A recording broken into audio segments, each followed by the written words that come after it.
Welcome है आप सबका आज के सेशन में। आज हम बात करेंगे एक इफेक्टिव लीडर के बारे में कि इफेक्टिव लीडर क्या होता है, किस तरह से वो अपनी टीम को संभालता है और वो किस तरह से आगे बढ़ने की और अपने जो है वो स्टेप्स उठाता है। तो छोटी सी एक स्टोरी के साथ स्टार्ट करते हैं कि एक बार एक ना बहुत बड़ी कंपनी में वहाँ पे एक सेल्स में ना एक मैनेजिंग डायरेक्टर जो है ना वो लेडी अपॉइंट की जाती है। और जब वो सारी प्रोग्रामिंग हो जाती है, सारा प्लानिंग हो जाती है, सब कुछ हो जाता है, तो जब लास्ट में उसको पता लगता है कि उससे ना एक बहुत बड़ी मिस्टेक हो गई है, बहुत बड़ी गलती हो गई है, तो अपने बॉस के पास जाती है। तो वो कई बार सोच रही थी, अपने बॉस से कहती है सोचते सोचते कि शायद अब आप मेरी जॉब ले लेंगे या अब मैं अपनी जॉब से धो बैठूंगी। तो उसके जॉब का जो बॉस का जब जवाब मिलता है ना उसे वो सुनकर बहुत ज़्यादा हैरान रह जाती है। तो उसके जो बॉस होते हैं वो कहते हैं कि मैं तुम्हें फायर नहीं करूंगा, मैं तुम्हें नौकरी से नहीं निकालूंगा। क्यों? क्योंकि अभी मैंने ये जो 1 लाख रुपए खर्च हुए हैं ना, ये मैंने अभी तुम्हारी ट्रेनिंग पे इन्वेस्ट किए हैं, तो मैं अब 1 लाख रुपए का नुकसान नहीं करना चाहता कि तुम्हें नौकरी से निकाल दूं।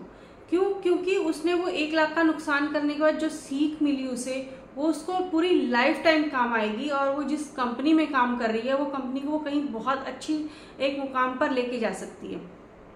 तो एक अच्छे लीडर की, इफेक्टिव लीडर की यही एक पहचान होती है कि वो किस तरह से कौन कौन सी चीज़ें जो है ना वो सीखता है। तो आज हम इसी टॉपिक पे बात करने जा रहे हैं। तो सबसे पहले कहते हैं कि जो अच्छा लीडर होता है ना वो फेलियर को, जैसे अभी हमने देखा ना, फेलियर को एक्सेप्ट करने से नहीं डरता कि मैं फेल हो जाऊंगा। वो हमेशा ये कहता है अपनी टीम से, अगर कोई भी नया प्रोजेक्ट आ जाए, चाहे हंसी मजाक में, करके देखते हैं। जब तक हम ये काम डायलॉग नहीं करके देखेंगे ना, कि करके देखते हैं, तब तक हम लोग हर चीज़ के बारे में ना डरते रहेंगे, करने की कोशिश नहीं करेंगे। पर जब हम सोच लेंगे ना करके देखते हैं, तो कहीं हमारा माइंड भी उसको पॉजिटिविटी की तरफ लेकर जाता है और कहीं हम लोग ना अगर हम फेल भी हो जाए तो कोई बात नहीं, पर कोशिश तो करनी बनती है ना। तो अच्छा एक लीडर होता है ना, जो इफेक्टिव लीडर होता है, वो पॉजिटिव जो लीडर होता है वो हमेशा एक डायलॉग बोलता है, करके देखते हैं। वो फेलियर से नहीं डरता है, क्योंकि जब तक करेंगे नहीं तब तक हम लोग सीखेंगे नहीं। लाइफ में भी इसी तरह से होता है। और नेक्स्ट जो होता है ना वो अपने साथ में ना उस काम को करने के लिए, करके देखने के लिए, उस काम को करने के लिए अपनी पूरी टीम के साथ ना कोऑपरेटिव होकर चलता है, पूरी टीम का कोऑपरेशन लेकर चलता है कि अगर उसे कोई बड़ा प्रोजेक्ट करना है तो वो उसको किस तरह से अपनी टीम में डिस्ट्रीब्यूट करे, किस तरह से टाइम मैनेजमेंट करे, किस तरह से अपनी टीम को मोटिवेट करे कि वो उस काम को, प्रोजेक्ट को वो आगे लेके जा सके। क्योंकि एक अच्छा लीडर, एक अच्छे परिवार भी अगर हम लेके चलेंगे, अगर मुखिया अच्छा निकलता है एक परिवार का, तो वो परिवार बहुत आगे तक जाता है, क्योंकि वो अपने फैमिली में उसी तरह के संस्कार देता है। तो वो एक लीडर भी अपनी फैमिली, अपने जो क्लीग्स होते हैं, अपने स्टाफ के लिए एक फैमिली के मेंबर की तरह ही होता है कि वो उनको कितना आगे तक लेके जा सकता है। फिर और काम लीडर क्या कर सकते हैं? एक अच्छा लीडर जो है ना वो अपनी टीम से हमेशा एक सवाल पूछता है कि इस काम को, अगर हम किसी भी काम को पकड़ा है, उस काम को हम किस तरह से अच्छा और कर सकते हैं, किस तरह से हम तरक्की कर सकते हैं, किस तरह से हम इसको आगे लेके जा सकते हैं। क्यों? क्योंकि जरूरी नहीं है कि जो लीडर है वो, उसका दिमाग तो अच्छा है ही है ऑलरेडी, पर उसकी टीम में भी जो लोग हैं, जो उसके साथ कुलीग्स हैं, उन सबके भी अपने अपने आइडियाज होते हैं, सबकी अलग अलग एक थिंकिंग होती है, सोच होती है। जब वो सबकी एक थिंकिंग मिलती है तो एक बहुत अच्छा रिजल्ट लेके आती है। तो एक अच्छा लीडर जो है ना अपनी टीम से सवाल भी पूछता है और उनके जवाब भी देता है। कि कई बार होता है कि किसी की टीम में किसी के पास कोई ना कोई प्रॉब्लम लेके, अगर हर टाइम हम लोग अपने लीडर के पास पहुंचते रहेंगे कि मेरे को ये प्रॉब्लम है, इसका क्या सॉल्यूशन है, चाहे वो पर्सनल है, ऑफिस से रिलेटेड है, वर्क से रिलेटेड है, तो सॉल्यूशन हम सबके पास होते हैं। बट हम लोग ना सोचते हैं चलो कोई अगर ऑफिशियली काम है तो हम लोग लीडर को बता देंगे, वो या तो हमारी जान छूट जाएगी उस काम से, या फिर किसी और को मिल जाएगा, तो हमें तो करना नहीं पड़ेगा। पर अच्छे लीडर का यही एक काम होता है कि वो अपनी टीम में सवाल पूछे कि अगर आपके पास कोई प्रॉब्लम लेकर आना है तो वैसे इसका सोल्यूशन भी लेकर आएंगे। क्यों? उससे क्या होगा, काम जो है बहुत इजी हो जाता है। और अच्छा लीडर जो है अपनी टीम में कभी डिवाइड एंड रूल वाला काम नहीं करता है कि मैं इसकी लड़ाई करवाऊं, उसकी लड़ाई करवाऊं। क्यों? क्योंकि उसे तो अपनी टीम को आगे लेके जाना होता है।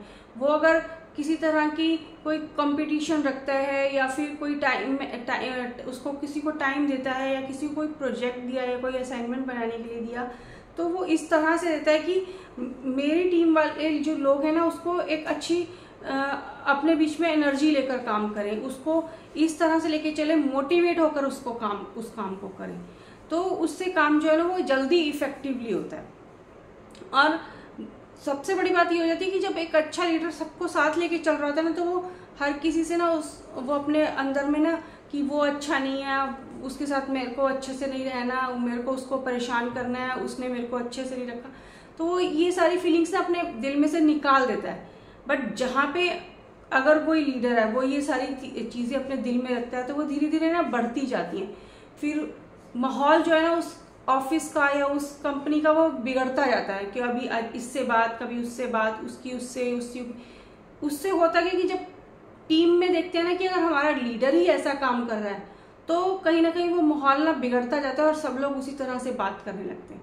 तो एक अच्छा लीडर जो होता है ना वो कभी भी किसी इस तरह की बातों में नहीं आता और वो किसी से बदले की भावना नहीं रखता। क्यों? क्योंकि उसको सभी से काम लेना है और वो सभी को खुश रखता है। फिर कभी होता क्या है, जब कोई भी लीडर है, जैसे हमने बात करी स्टोरी में कि वो फेल हो गई, उसको पता लगा, तो कोई भी एक अच्छा लीडर होगा ना वो कभी भी किसी काम को जब वो बोलेगा ना मुझे हम करके देखते हैं, जब करके देखने के चक्कर में ना वो कभी ये नहीं सोचेगा कि मैं दुखी हूँ कि ये फेल हो गया, मैं इसमें यह काम अच्छे से नहीं हुआ, क्योंकि करके देखा था तो वो हो भी सकता है, नहीं भी हो सकता है। वो इतना ज़्यादा खुश भी नहीं होता कि जब उसको सक्सेस मिल जाती है और इतना ज़्यादा दुखी भी नहीं होता। वो अपने आप को बैलेंस करके चलता है कि मेरे को अपनी टीम को भी संभालना है, तो वो फेल होने पे दुख नहीं मनाता और वो हर चीज़ को, कोई भी काम होता है उसको जो है ना एक कानून के हिसाब से एक मतलब इस तरह से लेके चलता है कि कल को मैं या मेरी टीम का कोई भी आदमी, कोई भी मेंबर कहीं पर किसी सिचुएशन में फंस ना जाए। अगर फंस जाए तो वो किस तरह से निकले, उसके लिए टीम के लीडर का यही एक होता है कि वो अपने आप को हर तरह से एजुकेटेड होकर चले, कि उसको हर चीज़ की चाहे थोड़ी थोड़ी नॉलेज हो, पर उसको नॉलेज होनी चाहिए कि मैं इस सिचुएशन से किस तरह से निकल सकता हूँ। तो वही का इफेक्टिव और पॉजिटिव लीडर होता है। और वो अपने जो टीम की होती है, पूरी टीम की एक ना वफादारी लगा लो, एक उनके ऊपर विश्वास करके चलता है कि अगर वो विश्वास करेगा तभी उसकी टीम उसके ऊपर विश्वास करेगी। तो पॉजिटिव रहने से सबसे बड़ी बात ये होती है कि हमारी टीम अगर हमारे ऊपर विश्वास कर रही है तो वो बहुत अच्छे से इफेक्टिवली अपनी पूरी एनर्जी उस काम में लगा देती है, और जब उस काम में पूरी एनर्जी लगती है ना तो वो काम बहुत अच्छे से निकल के आता है।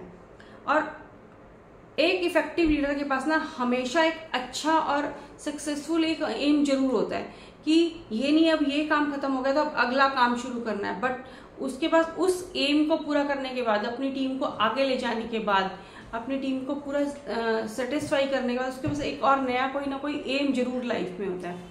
तो ये कुछ अभी हमने बात करी कि कुछ ऐसे पॉइंट्स हैं या कुछ ऐसी बातें हैं जो कि एक इंसान को इफेक्टिव लीडर बनाती है, एक पॉजिटिव लीडर बनाती है। क्यों? क्योंकि लीड करने के लिए, चाहे आप कहीं जॉब कर रहे हैं, स्कूल में कर रहे हैं, बिजनेस में कर रहे हैं, या एक कोऑपरेटिव में है या कहीं पर भी हैं, तो वहां पर ना आपको हर कहीं ना कहीं आपको लीड करना ही होता है। और जब आप अपनी पूरी एनर्जी दिखाएंगे ना उस अपनी टीम को संभालने में, तभी आपकी टीम आपके साथ एक ग्रुप की तरह, एक अच्छी एनर्जी की तरह रह पाएगी।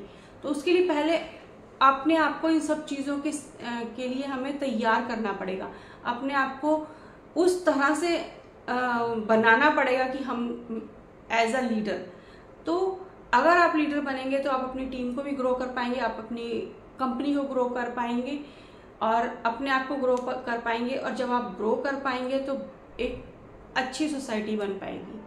तो आज हमने इन सब चीज़ों के बारे में बात करी। अगर आपके कोई कमेंट्स हो, कोई कुछ भी हो, तो आप कमेंट बॉक्स में कर सकते हैं। आज का ये सेशन यहीं तक था। Thank you for this session. Have a nice day.